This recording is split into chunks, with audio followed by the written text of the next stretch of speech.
নমস্কাৰ পোনপ্ৰথমে SRTV YouTube চেনেললৈ আপোনালোক সকলোকে স্বাগতম জনাইছোঁ। লগতে আজি আমি এটা নতুন ভিডিঅ' আৰম্ভ কৰিবলৈ গৈ আছোঁ, যিটো ভিডিঅ'য়ে আপোনালোকক গানৰ কণ্ঠৰে মোহিত কৰিব। বলক আমি লখিমপুৰ জিলাৰ লালুক পিলখানালৈ যাওঁ আৰু পিলখানাত এজনী কণমানি ছোৱালী আছে, যিজনী ছোৱালীয়ে লখিমপুৰ জিলাত বিভিন্ন অনুষ্ঠানত প্ৰতিযোগিতাত অংশগ্ৰহণ কৰি বিভিন্ন প্ৰাইজ পাবলৈ সক্ষম হৈছে। সেই প্ৰাইজসমূহ আৰু লগতে তাইৰ মধুৰ কণ্ঠৰ যিসমূহ গীত আছে আপোনালোকক শুনোৱাবলৈ আমি চেষ্টা কৰিম, আৰু যিখিনি প্ৰাইজ পাইছিলে, যিখিনি পুৰস্কাৰ পাইছিলে, সেই পুৰস্কাৰসমূহ আপোনালোকক দেখাবলৈ আমি যত্ন কৰিম। বলক আমি আজি ভিডিঅ'টো আৰম্ভ কৰোঁ।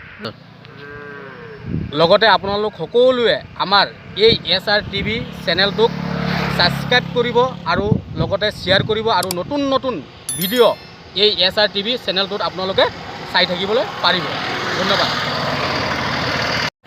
বৰ্তমান আমি আহি উপস্থিত হৈছোঁ সেই ছোৱালীজনীৰ ঘৰত, যিজনী ছোৱালীৰ কাৰণে আমি ইমান দূৰৰ পৰা আহিছোঁ। সেই ছোৱালীজনীৰ ওচৰত, সেই ছোৱালীজনীয়ে বহুতো ধুনীয়া ধুনীয়া গান গাব পাৰে বুলি আমি গম পাই পিনি সেই ছোৱালীজনীৰ ঘৰলৈ আহিছোঁ, আৰু ছোৱালীজনীৰ লগত আজি আমি বহি বহুতো কথা পাতিম। বলক আমি ছোৱালীজনীৰ কাষলৈ যাওঁ। আমি বৰ্তমান সেইজনী ছোৱালীৰ কাষত আহি পাইছোঁ। এতিয়া আমি তাইৰ লগত চিনাকি হ'ম আৰু আপোনালোককো আমি চিনাকি কৰাই দিম। তেন্তে বলক আমি তাইৰ লগত চিনাকি হওঁ। ভণ্টি, তোমাৰ পৰিচয়টো দিয়া। প্ৰথমে তোমাৰ নামটো কোৱা। নমস্কাৰ, মোৰ নাম শ্ৰী ভাগ্যশ্ৰী শইকীয়া। মই অষ্টমমান শ্ৰেণীৰ ছাত্ৰী। মোৰ গাঁওখনৰ নাম পিলখানা খৰতিপাৰ। লগতে আমি ভাগ্যশ্ৰী শইকীয়াৰ মা দেউতাকক আপোনালোকৰ সন্মুখত চিনাকি কৰাই দিব খুজিছোঁ। নমস্কাৰ, মই ভাগ্যশ্ৰীৰ দেউতাক, মোৰ নাম নিতুল শইকীয়া। নমস্কাৰ, মই ভাগ্যশ্ৰী শইকীয়া মাক, মোৰ নাম নবন্যা শইকীয়া। ভাগ্যশ্ৰী শইকীয়াই বহুত ধুনীয়াকৈ গান গাব জানে আৰু বহুত ধুনীয়াকৈ গান গায়। তাই বহুতো পুৰস্কাৰ তাই ঘৰলৈ কঢ়িয়াই আনিছে। গতিকে সেই পুৰস্কাৰসমূহ আমি আপোনালোকক এটা এটাকৈ দেখুৱাবলৈ যত্ন কৰিছোঁ, আৰু যিখিনি পুৰস্কাৰ আনিছে গোটেইখিনি দেখুওৱাটো আমাৰ কাৰণে সম্ভৱ নহয়। তথাপিতো থুলমূলকৈ আমি কেইটামান পুৰস্কাৰহে আপোনালোকক দেখুৱাইছোঁ। ভাগ্যশ্ৰী, তুমি এই পুৰস্কাৰটো তুমি ক'ৰ পৰা পাইছিলা বাৰু? মইতো বৈষ্ণৱপুৰ ঢেকাজুলিত দিহানাম প্ৰতিযোগিতাত অংশগ্ৰহণ কৰি পাইছিলোঁ। দিহানামত পাইছিলা? এইটো পুৰস্কাৰ তুমি ক'ৰ পৰা পাইছিলা? মাধৱদেৱৰ জন্মস্থানত দিহানামত অংশগ্ৰহণ কৰি পাইছিলোঁ। ঠিক আছে বাৰু।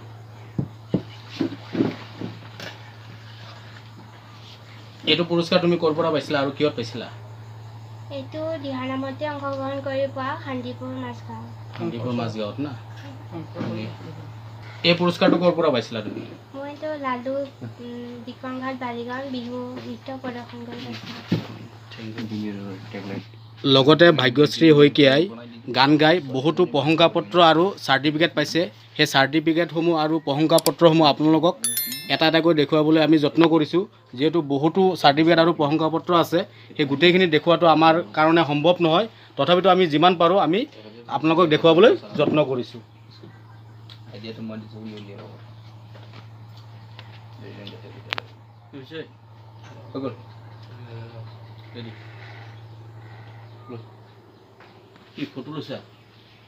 তুমি বহুত ধুনীয়া ধুনীয়া গান জানা, গতিকে কি কি গান তুমি জানা বাৰু? মই দিহানাম, বৰগীত, লোকগীত, আধুনিক গীত আৰু ৰাভা সংগীত, জ্যোতি সংগীত সকলোৱে জানো। তুমি আটাইতকৈ বেছি ভাল পোৱা গান এটা আমাক অলপ গাই শুনোৱাচোন। নমস্কাৰ, মই প্ৰথমে এটি দিহানামেৰে আৰম্ভ কৰিছোঁ। কৃষ্ণ শংকৰ গুৰু হৰি ৰাম ৰাম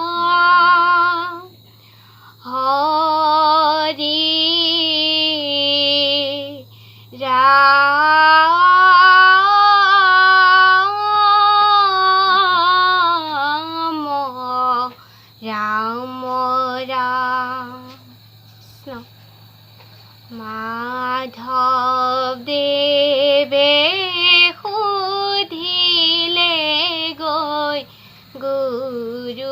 শংকৰ কেনেকৈনো ৰাখিম আমি ভকত বৈষ্ণৱ মৰহে চানি ধৰা ঘোষা কীৰ্তনত ধীৰে ধীৰে বিলাই দিবা ভকত বৈষ্ণৱ ভকত বৈষ্ণৱ মাধৱ দেৱে সুধিলে গৈ গুৰু শংকৰ কেনেকৈনো ৰাখিম আমি ভকত বৈষ্ণৱ মৰহে চানি ধৰা ঘোষা কীৰ্তনত ধীৰে ধীৰে বিলাই দিবা ভকত বৈষ্ণৱ ভকত বৈষ্ণৱ বান্ধৱ কৃষ্ণ হে ৰাম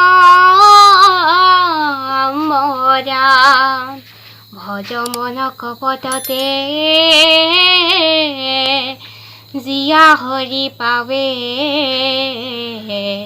সৰ্বসাক্ষী হৰি কত পত নুজু ৰাৱে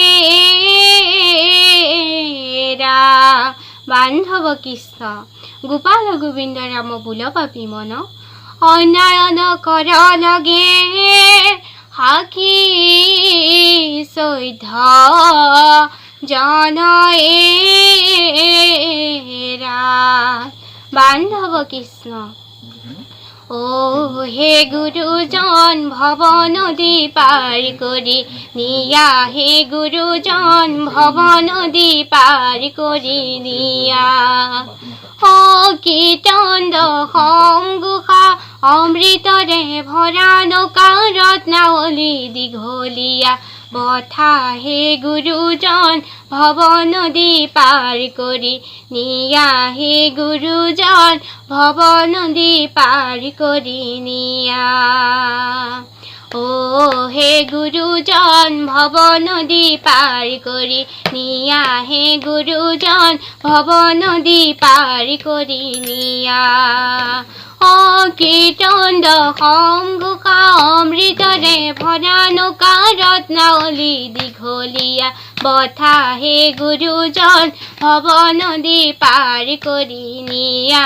হে গুৰুজন ভৱ নদী পাৰ কৰি নিয়া হৰি নাম ৰখে ও হে গুৰুজন বৈকুণ্ঠ প্ৰকাশে ও হে গুৰুজন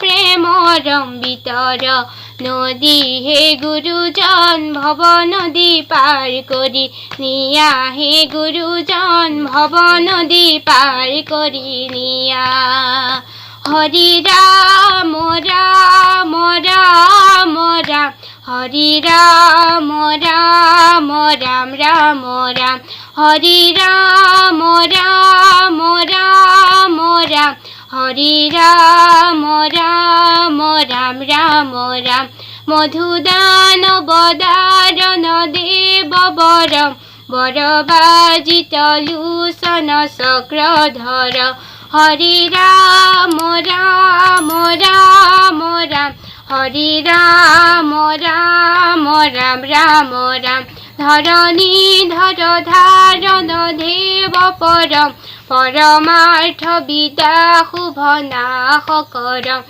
হৰি ৰাম ৰাম ৰাম ৰাম হৰি ৰাম ৰাম ৰাম ৰাম ৰাম হৰি ৰাম ৰাম ৰাম ৰাম হৰি ৰাম ৰাম ৰাম ৰাম ৰাম হৰি ৰাম ৰাম ৰাম ৰাম হৰি ৰাম ৰাম ৰাম ৰাম ৰাম অ ৰাম জয় হৰি।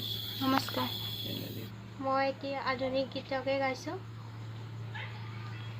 জোৰ মলয়া কোন দেশলৈ বাতৰি নিয়া এই মাটিতে কহুৱা বনত এবাৰৈ কৈ যোৱা তুমি ৰৈ কৈ যোৱা জোৰ মলয়া কোন দেশলৈ বাতৰি নিয়া এই মাটিতে কহুৱা বনত এবাৰৈ কৈ যোৱা তুমি ৰৈ কৈ যোৱা ফাগুন অহাৰ সময়তে আকৌ এবাৰ আহি কবানে ভৰি ৰব যেন মৰমতে মালতী সুখেৰে অ ফাগুন অহাৰ সময়তে আকৌ এবাৰ আহি কবানে ভৰি ৰব যেন মৰমতে মালতী সুখেৰে অ জোৰ মলয়া কোন দেশলৈ বাতৰি নিয়া এই মাটিতে কহুৱা বনত এবাৰৈ কৈ যোৱা তুমি ৰৈ কৈ যোৱা। সঁচাকৈ ভাগ্যশ্ৰী শইকীয়াই বহুত ধুনীয়াকৈ গান এটি গাই আমাক শুনালে আৰু আপোনালোকে নিশ্চয় শুনিবলৈ পাইছে। তাইক আমি বহুত ধন্যবাদ জনাইছোঁ। ইমান সুন্দৰকৈ তাই যে গান গাব পাৰে 12 বছৰ বয়সতে। এতিয়া আমি ভাগ্যশ্ৰীক দুটামান মানে কথা সুধিম। ভাগ্যশ্ৰী, তুমি কেতিয়াৰ পৰা গান গাবলৈ তুমি আৰম্ভ কৰিছিলা বাৰু? মই LP স্কুলত পঢ়ি থকাৰ পৰাই গাবলৈ আৰম্ভ কৰিছিলোঁ। যেতিয়া LP স্কুলত পঢ়ি আছিলা, কোন ক্লাছৰ পৰা তুমি গান গাবলৈ ষ্টাৰ্ট কৰিছিলা? মই ক্লাছ 4ৰ পৰাই গাবলৈ আৰম্ভ কৰিছিলোঁ। ক্লাছ 4ৰ পৰা তুমি গান গাই আছা না? এতিয়া ক্লাছ 7ত পাইছা তুমি, নহয় জানো? নাই, ক্লাছ 8ত। সৰি, ক্লাছ 8ত পাইছা না? গতিকে তুমি যে এই গানসমূহ যে গাই আছা, তুমি কিবা আনুষ্ঠানিক শিক্ষা লৈছা নেকি? নাই লোৱা। তুমি নিজে নিজে ঘৰতে? মই নিজে ঘৰতে গাওঁ আৰু LP স্কুলৰ এজনী মোৰ প্ৰধান শিক্ষয়িত্ৰী বাইদেউজনীয়ে মোক সকলো ক্ষেত্ৰতে আগবঢ়াই নিয়ে, মানে গান গোৱাত সহায় কৰাত এনেকৈ সহায় কৰে। তোমাৰ মানে স্কুলৰ বাইদেউ এজনী আছে, মানে বাইদেউজনীয়ে মানে তোমাক মানে অকণমান সহায় কৰি আছে গান গোৱাত না? আমি ভাগ্যশ্ৰী শইকীয়াৰ লগত অলপ কথা পাতিম আৰু মাজে মাজে আপোনালোকক এটি গান শুনোৱাবলৈ যত্ন কৰিম। ব'লক আমি আৰু এটি গান ভাগ্যশ্ৰীৰ মুখেৰে আমি সকলোৱে শুনো। ভাগ্যশ্ৰী, তুমি আৰু কি গান ভাল পোৱা? আৰু এটি গান গাই দৰ্শকক শুনোৱা। মই ৰাভা সংগীত এটি গাইছোঁ। ৰৈ ৰৈ কেতে কিবিনা অমাতৰ মাত ৰৈ ৰৈ কেতে কিবিনা অমাতৰ মাত ওৰে সমনীয়া লগে চেমনীয়া উৰণীয়া মেলি দিলো হাত ৰ'দে বৰষুণে দুখ পাবি গাত ৰৈ ৰৈ কেতে কিবিনা অমাতৰ মাত ৰৈ ৰৈ কেতে কিবিনা অমাতৰ মাত জোন বাই আনি কাণতে শুব দিম সোণৰ সজাত চেনেহৰ চুমা দিম পাখি হেঙুলীয়া গাত ৰৈ ৰৈ কেতেকী না অমাতৰ মাত ৰৈ ৰৈ কেতেকী বিনা অমাতৰ মাত নমস্কাৰ। সঁচাকৈ আমাৰ ভাগ্যশ্ৰী শইকীয়াই যি দুটি গান গালে সেই দুটি গানে আমাৰ মন জোৰাই গৈছে। বহুত ধুনীয়া লাগিছে, শুনি বহুত ভাল লাগিছে। গতিকে ভাগ্যশ্ৰী শইকীয়াৰ পৰা আমি আৰু এটি গান আমি শুনিম আৰু আপোনালোককো শুনাম। গতিকে ভাগ্যশ্ৰী শইকীয়া, তুমি মা সম্পৰ্কে এটি গান জানা বুলি আমি গম পাইছোঁ। গতিকে মা সম্পৰ্কে এটি গান গাই আমাকো শুনোৱা, লগতে দৰ্শককো তুমি শুনোৱা।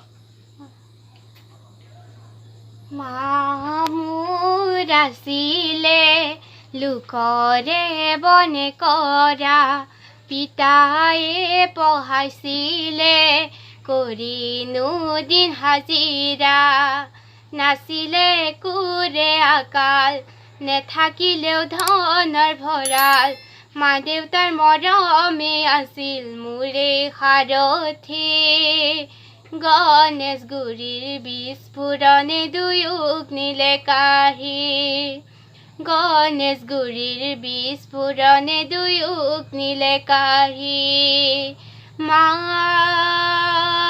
অ' মা কেলৈ কৰি গলি মোক ঘাত মাউৰা, কেলৈ কৰি গলি মোক ঘাত মাউৰা, মন নবহে ঘৰত মা তই নথকাৰ বাবে, পঢ়াৰ কথা ক'লেচোন পিতালৈ মনত পৰে, পিতাই আশা আছিল কৰিম চাকৰি, এদিন পকী হ'ব আমাৰ জুপুৰি। সঁচাকৈ ভাগ্যশ্ৰী শইকীয়াই যিখিনি গান গাই আমাক শুনালে, আপোনালোকক শুনালে। গতিকে আমি এতিয়া যামগৈ বুলি ভাবিছিলোঁ, তথাপিতো মানে গান শুনি থাকিব আমাৰ মন গৈছে। গতিকে ইমান ধুনীয়া কণ্ঠ ভাগ্যশ্ৰী শইকীয়াৰ। গতিকে আমি ঘৰত থকা অৱস্থাত আমি ভবা নাছিলোঁ, কিন্তু যেতিয়া সন্মুখত আমি আহি পালোঁ, আমাৰ সন্মুখত যেতিয়া গান তাই গাইছে, গান শুনি সঁচাকৈ আমাৰ মন আপ্লুত হৈছে। আৰু এটি গান অৱশেষত আমি ভাগ্যশ্ৰী শইকীয়াক গাবলৈ আমি অনুৰোধ জনাইছোঁ। তুমি লাষ্ট আৰু এটি গান আমাক শুনাই দৰ্শককো তুমি শুনোৱা। মই এতিয়া আপোনালোকক এটি আধুনিক গীত শুনাইছোঁ। ভাবিছিলোঁ লিখো বুলি চিঠি তোমালৈ, নাপালোঁ যে কথা বিচাৰি, মই নাপালোঁ যে কথা বিচাৰি, ভাবিছিলোঁ লিখো বুলি চিঠি তোমালৈ, নাপালোঁ যে কথা বিচাৰি, মই নাপালোঁ যে কথা বিচাৰি।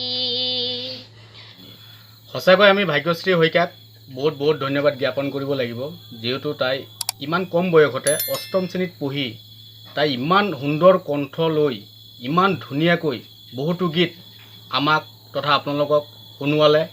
আৰু তেখেতৰ যিখন টেবুল আছে, সেই টেবুলত যিসমূহ পুৰস্কাৰ আমি দেখিলোঁ আৰু আপোনালোকক দেখালোঁ, সঁচাকৈ ভৰ্তি হৈ আছে। গতিকে আমি তেখেতক কি দিমনো, আমাৰ SR TVৰ ফালৰ পৰা তেখেতক আমি শৰাই আগবঢ়াইছোঁ। আৰু লগতে তাইৰ উজ্জ্বল ভৱিষ্যত কামনা কৰিছোঁ, যাতে তাই আগলৈ আৰু ইয়াতকৈ ভাল গান গাই যাতে অসমৰ ভিতৰত এগৰাকী পৰিচিত গায়িকা হিচাপে পৰিচিত হয়, তাকে আমি কামনা কৰিলোঁ।